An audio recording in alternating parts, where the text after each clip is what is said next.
Suscríbete a Venganza Perfecta. Nos encantaría saber desde qué parte del mundo nos acompañas. Cuéntanos en los comentarios. Ahora, sumerjámonos en la historia de hoy. Me jubilé hace 3 años y pensé que la parte más difícil de mi vida ya había quedado atrás. Me equivoqué. Mi nombre no es importante. Lo que importa es que tengo 63 años. Pasé 31 años trabajando como ingeniero civil en Monterrey, Nuevo León, y he estado casado con mi esposa, Margarita, durante 38 años. Construimos todo juntos, la casa, los ahorros, la vida. No éramos ricos, pero teníamos estabilidad. Estábamos a salvo. O eso creía. Margarita tiene 61 años. Tiene ojos castaños que todavía captan la luz de la misma manera que cuando la conocí en una kermés comunitaria en 1986. Se ríe en voz baja, cocina demasiada comida cada vez que alguien nos visita y nunca en su vida ha pedido más de lo que necesita. Es el tipo de mujer que se disculpa cuando alguien choca con ella, el tipo de mujer que le deja notas de agradecimiento al cartero en Navidad. Quiero que recuerden eso de ella, porque lo que estoy a punto de contarles solo tiene sentido si entienden quién es. Tenemos un hijo, Daniel. Tiene 34 años. Yo solía decir que Daniel era nuestro mayor logro. Solía decirlo en voz alta, en las cenas, a los vecinos, a cualquiera que preguntara. Era brillante en la escuela, encantador en sus conversaciones, y cuando te sonreía, te sentías elegido. Esa es la única palabra para describirlo. Te sentías elegido. Se mudó a la Ciudad de México después de la universidad, hizo carrera en ventas, se casó con una mujer llamada Karina, a quien siempre consideré un poco fría, pero nunca dije nada al respecto, y durante unos 8 años, lo veíamos tal vez 3 o 4 veces al año. En las fiestas o en algún cumpleaños ocasional. A veces llamaba los domingos, y Margarita se iluminaba el resto del día después de esas llamadas. Luego, hace 2 años, las cosas empezaron a desmoronarse para Daniel. Nos dijo que su matrimonio había fracasado. Nos dijo que su empresa había hecho recorte de personal y eliminado su puesto. Nos dijo que necesitaba un nuevo comienzo. Preguntó si podía regresar a Monterrey por unos meses, solo para volver a estabilizarse. Dijo, 3 meses, tal vez 4. Margarita dijo que si antes de que yo tuviera siquiera la oportunidad de formarme una opinión. Recuerdo haber observado su rostro, el alivio, la alegría, la manera en que todo su cuerpo parecía volverse más ligero solo de saber que él volvía a casa. Yo no dije que no. No pude decirle que no a esa cara. Así que Daniel regresó a casa en marzo del año pasado, y durante las primeras semanas, todo estuvo bien. Estuvo genuinamente bien. Ayudaba en la casa. Preparaba el desayuno los sábados. Se sentaba con nosotros por las tardes, veíamos películas viejas y hacía reír a Margarita de una manera que yo había extrañado sin darme cuenta de que lo extrañaba. Ahora trabajo medio tiempo como consultor, 3 días a la semana, unas pocas horas cada vez. Mantiene mi mente ágil y me hace salir de la casa. Margarita tiene artritis leve en ambas manos y una afección cardíaca que su cardiólogo monitorea de cerca. Nada inmediatamente peligroso, pero es algo con lo que tenemos cuidado. Ella ya no maneja. Pasa la mayor parte de sus días en casa. Quiero que entiendan lo que eso significa. Quiero que entiendan lo que significa que Daniel estuviera en casa con ella durante los días en que yo no estaba. La primera señal apareció en mayo. Llegué a casa un martes por la tarde y encontré a Margarita sentada en la mesa de la cocina, muy quieta, con las manos cruzadas sobre el regazo, mirando a la nada. No estaba llorando. No estaba visiblemente alterada. Simplemente estaba ausente, como si hubiera salido de sí misma y dejado su cuerpo ahí sentado. Le pregunté qué le pasaba. Dijo que no pasaba nada. Le pregunté si había ocurrido algo. Dijo que solo estaba cansada. Le preparé un té, me senté con ella y poco a poco, volvió en sí. Para la hora de la cena, ya estaba hablando normalmente, y me dije a mí mismo que era la artritis, los medicamentos o simplemente un día difícil. Me dije muchas cosas en esos meses. La segunda señal llegó en junio. Margarita mencionó, de forma muy casual, que había llamado a su hermana, Ruth, en Hermosillo, y que la llamada no había entrado. No le di mucha importancia hasta que Ruth me llamó a mi celular 2 semanas después, preguntándome por qué Margarita no le había devuelto las llamadas. Ruth dijo que había marcado al teléfono de la casa 4 o 5 veces, y nadie le contestaba. Dijo que había dejado mensajes de voz. Esa noche revisé el teléfono de la casa. El buzón de voz estaba vacío. Todos los mensajes habían sido borrados. Cuando le pregunté a Margarita al respecto, se veía confundida. Dijo que no había escuchado sonar el teléfono. Dijo que no sabía nada sobre los mensajes de voz. Me dije a mí mismo que el teléfono estaba fallando. Me dije que lo revisaría. No lo revisé como debía haberlo hecho. La tercera señal llegó en agosto. Para entonces, ya empezaba a sentir una inquietud constante y sutil que no podía nombrar. Una mañana, durante el desayuno, Margarita me preguntó con recelo si teníamos dinero para cubrir el pago del predial que tocaba en octubre. Era una pregunta extraña. Margarita nunca se había preocupado por el dinero de esa manera en particular. Ella confiaba en que yo me encargara de eso, y siempre lo había hecho. Pero no preguntaba por curiosidad. Preguntaba por miedo. Le dije, sí, por supuesto. ¿Estamos bien? Le pregunté por qué le preocupaba. Dijo que Daniel le había mencionado algo sobre nuestra cuenta de ahorro para el retiro, Afore, que el mercado había estado difícil, que tal vez deberíamos pensar en liquidar algunas inversiones. Dejé mi taza de café sobre la mesa. Le pregunté cuándo ella y Daniel habían hablado de nuestra cuenta de retiro. Se vio incómoda. Dijo que simplemente había surgido en la plática. Dijo que él solo intentaba ayudar. Esa noche me senté en mi oficina, abrí nuestras cuentas financieras en mi computadora y revisé todo. La cuenta de retiro estaba intacta, la cuenta de cheques, la cuenta de ahorros, todo estaba como yo esperaba. No encontré nada alarmante, pero no podía quitarme esa sensación de encima. Se sentía como una piedra en el pecho. Soy ingeniero de formación. Creo en los datos. Creo en la evidencia. Había instalado un sistema de cámaras de seguridad en nuestra casa hace 6 años, después de que se metieran a robar en una casa a 2 calles de la nuestra. 4 cámaras, la puerta principal, la puerta trasera, la sala y la cochera. Solía revisarlas de vez en cuando, más que nada por costumbre, para confirmar que el mundo seguía tan tranquilo como parecía. Llevaba meses sin revisarlas. No sé qué me hizo abrir la aplicación esa noche. No sé si fue intuición, ansiedad o simplemente la forma en que Margarita me miró cuando mencionó la cuenta de retiro, pero abrí la app y comencé a retroceder en las grabaciones. Lo que encontré lo cambió todo. La grabación era de un miércoles de julio. Yo había estado en una junta con un cliente en San Pedro, un asunto de todo el día. Le había mandado un mensaje a Margarita a la hora de comer para ver cómo estaba, y me había contestado con un simple, estoy bien. Disfruta tu día. En la cámara, podía ver la sala desde un ángulo alto. Margarita estaba sentada en su sillón de siempre, el verde junto a la ventana, con un libro en el regazo. Daniel entró desde el pasillo. No estaba enojado, no de manera visible. Se sentó frente a ella con lo que parecía un montón de papeles. Mi sistema no tiene audio. Los vi hablar. Vi a Margarita negar con la cabeza lentamente. Vi a Daniel inclinarse hacia adelante y señalar algo en los papeles. Vi a Margarita volver a negar con la cabeza. Y luego vi a Daniel levantarse, llevarse los papeles y decir algo. No puedo saber exactamente qué fue, pero sé cómo se ve una persona cuando ya no está haciendo una petición. No le estaba preguntando. Le estaba dando una orden.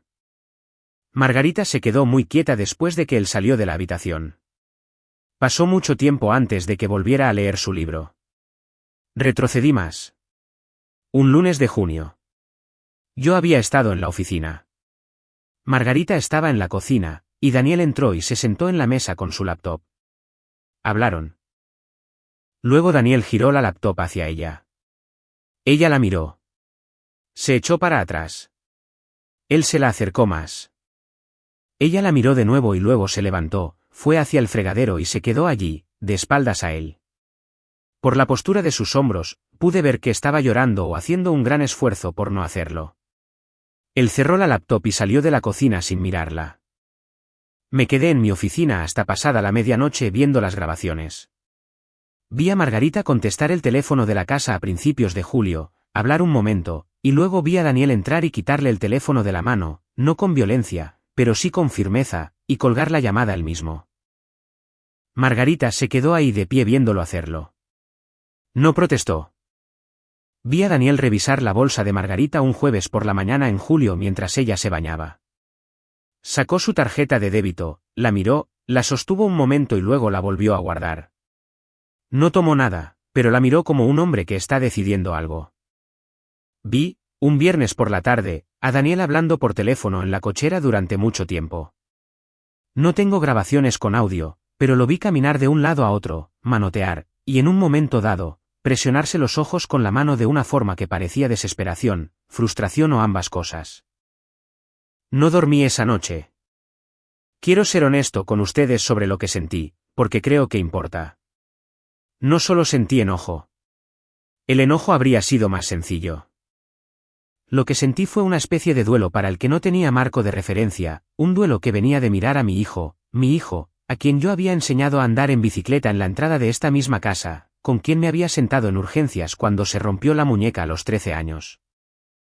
A quien había llevado a la universidad con sus cosas empacadas en la parte trasera de mi camioneta, y ver a un extraño. No a un extraño que hubiera entrado desde afuera, sino a un extraño que había estado allí todo el tiempo, en el fondo, y al que yo simplemente nunca había tenido razones para buscar. Llamé a mi cuñado, el hermano de Margarita, Francisco, a la mañana siguiente cuando Daniel no estaba en casa. Francisco es un policía retirado y la persona más sensata que conozco. Le conté lo que había visto. No di mis opiniones. Solo describí las grabaciones. Francisco se quedó callado un momento, luego me dijo, Gerardo, esto es abuso financiero a un adulto mayor. ¿Entiendes eso, verdad? Yo aún no me había dicho esa palabra a mí mismo. Había estado usando otras, preocupación, manipulación, presión. Francisco dijo la palabra claramente, y me golpeó como algo físico. Me dijo que todavía no enfrentara a Daniel. Me dijo que primero documentara todo. Me dijo que llamara a un abogado, que llamara a nuestro banco y que hablara con Margarita cuando tuviera una idea más clara de lo que había pasado realmente en términos económicos. Pasé los siguientes 4 días recopilando información. Llamé a nuestro banco. Hablé con la gerente de la sucursal, una mujer llamada Patricia, que sacó nuestro historial de cuentas y me explicó cada transacción. Las cuentas estaban intactas, pero había 2 ocasiones en las que Margarita había visitado la sucursal, una en junio y otra en julio, y en ambas ocasiones Daniel había estado con ella. Patricia dijo que en la visita de julio, Daniel había intentado agregarse a la cuenta como cotitular. Margarita no había firmado los papeles. Patricia me dijo que la visita terminó abruptamente y que el cajero en turno había anotado en el registro interno que la clienta de la tercera edad parecía angustiada. Angustiada. Mi esposa había entrado a nuestro banco angustiada y nadie me había llamado. Entiendo que no podían hacerlo, no legalmente, no sin el permiso de Margarita. Lo entiendo, pero me quedé con esa información en la cabeza por mucho tiempo. Llamé a una abogada especialista en patrimonio familiar. Tuve una consulta por teléfono y le expliqué la situación. La abogada me dijo que lo que yo describía, aislamiento de la familia, presión para acceder a las cuentas financieras, comportamiento de monitoreo y control, constituía un patrón consistente con la explotación financiera de un adulto vulnerable. Me habló sobre las leyes de Nuevo León. Me indicó qué documentos preparar. Me dijo que esto era más común de lo que la mayoría de la gente cree y que también era, según sus palabras, uno de los casos más dolorosos que encontraba, precisamente porque el agresor casi siempre era parte de la familia. Esa palabra otra vez. Casi siempre parte de la familia. Quiero contarles sobre la plática que tuve con Margarita. Esperé hasta un domingo por la mañana cuando Daniel se había ido al gimnasio. Preparé café, me senté frente a ella en la mesa de la cocina, le tomé las manos, la miré y dije su nombre. Me miró e inmediatamente pude ver que sabía que algo pasaba. Me conoce desde hace 38 años. Sabe la diferencia entre mi cara de todos los días y la cara que pongo cuando algo es grave. Me dijo, Gerardo, no lo hagas. Le dije, Margarita, necesito que me digas qué ha estado pasando. Se quedó callada durante mucho tiempo. Miró nuestras manos y la vi tomar una decisión. Casi pude ver el momento exacto en que la tomó. Y luego levantó la vista y empezó a hablar. Me dijo que Daniel se le había acercado en abril, unas 3 semanas después de mudarse, y le había explicado que tenía deudas graves, no por el divorcio, no por haber perdido el trabajo. Había hecho inversiones privadas, sin consultar a Karina, y habían fracasado catastróficamente.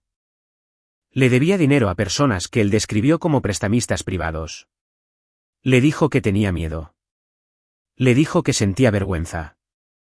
Le dijo que no quería que yo me enterara porque sabía cómo iba a reaccionar.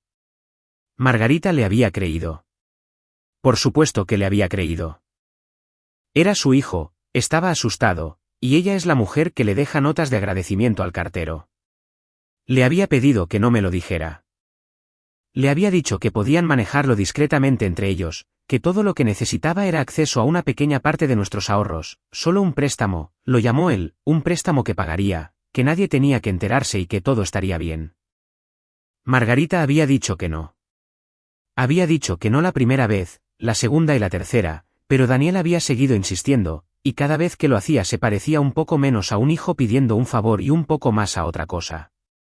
Empezó a mencionar su afección cardíaca. Empezó a decirle cosas como, el estrés no te hace bien, mamá, en situaciones que no tenían nada que ver con el estrés. Borraba los mensajes de voz de Ruth porque, le decía, Ruth era una influencia negativa que empeoraba su ansiedad. La acompañaba al banco porque, según él, quería asegurarse de que no se confundiera con nada. No la había golpeado. No le había gritado. Había hecho algo que no dejaba moretones, que es precisamente la razón por la que yo había tardado tanto en verlo. Margarita estaba llorando para cuando terminó. No ese llanto fuerte y visible de alguien que quiere ser visto, sino del tipo silencioso y exhausto que viene de una persona que ha estado cargando algo muy pesado durante demasiado tiempo. Me dijo, no quería empeorar las cosas. Me dijo, pensé que se detendría. Me dijo, tenía miedo de lo que haría si lo hacía enojar. Le sostuve las manos y no dije nada durante un rato, porque no había nada que decir que fuera adecuado. Luego le dije que yo me iba a encargar de esto.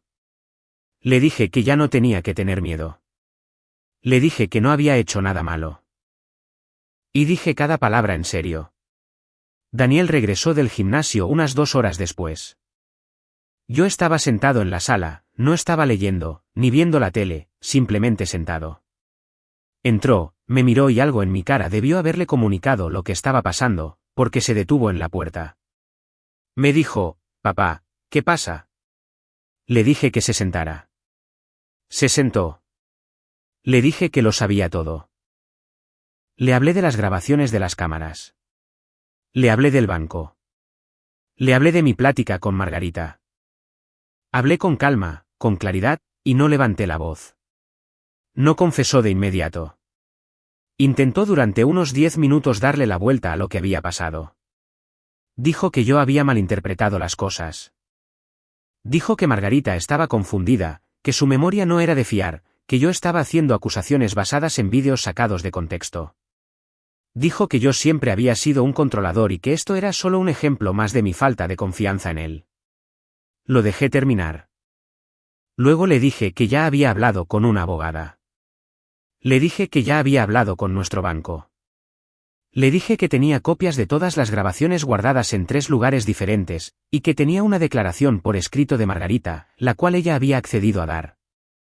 Le dije que, si tenía algún interés en resolver esto sin involucrar a la policía, tendría que irse de nuestra casa para el final de la semana, y tendría que firmar un acuerdo donde se comprometiera a no tener contacto sin supervisión con Margarita.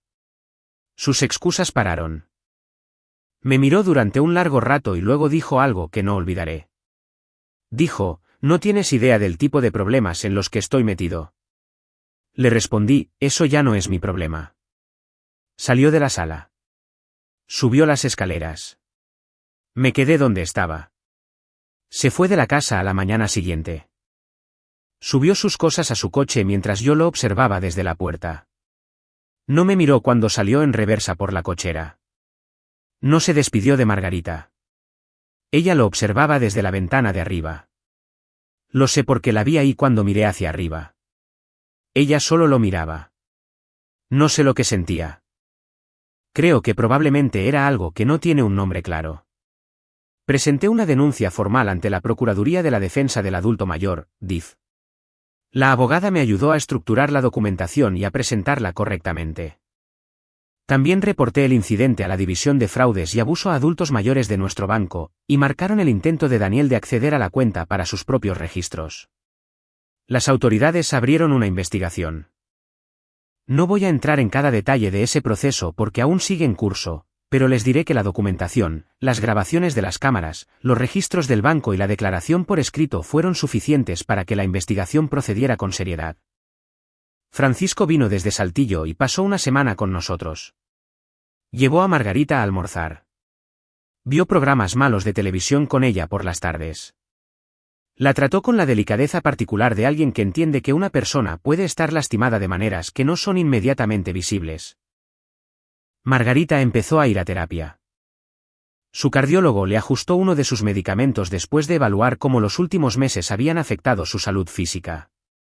Su presión arterial se había elevado de maneras que su doctor había notado, pero que nosotros no habíamos conectado con lo que estaba pasando en casa. Ahora ella está mejor.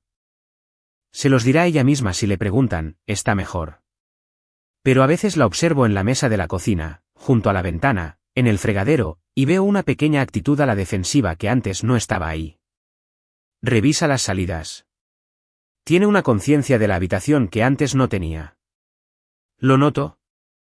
No lo menciono porque no quiero que se sienta observada, pero lo noto. Hay cosas con las que he tenido que aprender a vivir. He tenido que vivir con el hecho de que las señales estaban ahí y no las leí con la claridad ni con la rapidez suficientes. Soy ingeniero. Estoy entrenado para buscar puntos de falla, para poner a prueba la resistencia de los sistemas, para preguntarme qué podría salir mal. Apliqué esa disciplina a puentes, a sistemas de drenaje y a cargas estructurales durante 31 años. No la apliqué en mi propia casa. Confié en la arquitectura de mi familia sin inspeccionar los cimientos, y eso fue un fallo, y fue mío. He tenido que aprender a vivir con el hecho de que amo a Daniel, y que alguna versión de ese amor sigue presente, y no sé qué hacer con él. No es un amor que perdona, no ahora mismo, pero está ahí, complicado y no deseado, como un mueble que no puedes tirar a la basura pero para el que no encuentras un lugar. He tenido que aprender a vivir con lo que Margarita me dijo una noche, aproximadamente un mes después de que Daniel se fuera. Estábamos en la sala después de cenar, me miró y me dijo, debí habértelo dicho antes. Y yo le dije que me lo había dicho cuando pudo, eso era verdad y lo decía en serio, pero también sé que ella carga con el peso de haberse tardado en decirlo, y no puedo quitárselo por completo, solo acompañarla a cargar con ello. Quiero decirle algo directamente a cualquiera que esté viendo esto y que se identifique con algo. Las personas que explotan a los padres ancianos no siempre son extrañas. No siempre son visiblemente monstruosas. A veces son las personas que tú criaste, personas de las que conoces cada cicatriz, hábito y preferencia, personas cuyos nombres pronunciaste por primera vez con pura alegría. Eso es lo que hace que sea tan difícil de ver y mucho más dañino cuando finalmente es visible. Si tu hijo adulto te está aislando de otros familiares y a eso le llama protección, eso no es protección. Si tu hijo adulto está vigilando tus finanzas y a eso le llama ayuda, examina qué tipo de ayuda es en realidad. Si tienes miedo de no estar de acuerdo con tu propio hijo en tu propia casa, por favor, habla con alguien. Un hermano, un doctor, un sacerdote, un abogado, cualquier persona fuera de las paredes de esa casa. Y si eres un cónyuge, un hermano, un vecino, y algo en el comportamiento de alguien te parece un poco raro, un poco apagado, un poco ausente. ¿Pregunta? Pregunta directamente. Pregunta más de una vez. No hagas lo que yo hice y trates de justificar el silencio con teorías convenientes. Aprendí algo a los 63 años que hubiera preferido aprender de otra manera, en otro salón de clases, pagando una colegiatura más barata. Aprendí que la protección no es pasiva, que el amor no es suficiente por sí solo, que a veces las personas a tu cuidado necesitan que actúes antes de que puedan pedírtelo. Margarita todavía prepara demasiada comida cuando alguien nos visita. Todavía se disculpa cuando alguien choca con ella. El martes pasado, dejó una flor de Nochebuena en el porche con una nota para nuestro cartero, porque son las fiestas y eso es lo que ella hace. Sigue siendo ella misma, y mi intención es asegurarme de que siga siendo así por todos los años que nos queden en esta casa que construimos juntos, con la puerta con seguro, las cámaras encendidas y, esta vez, con los ojos bien abiertos. Esta vez, tengo los ojos bien abiertos.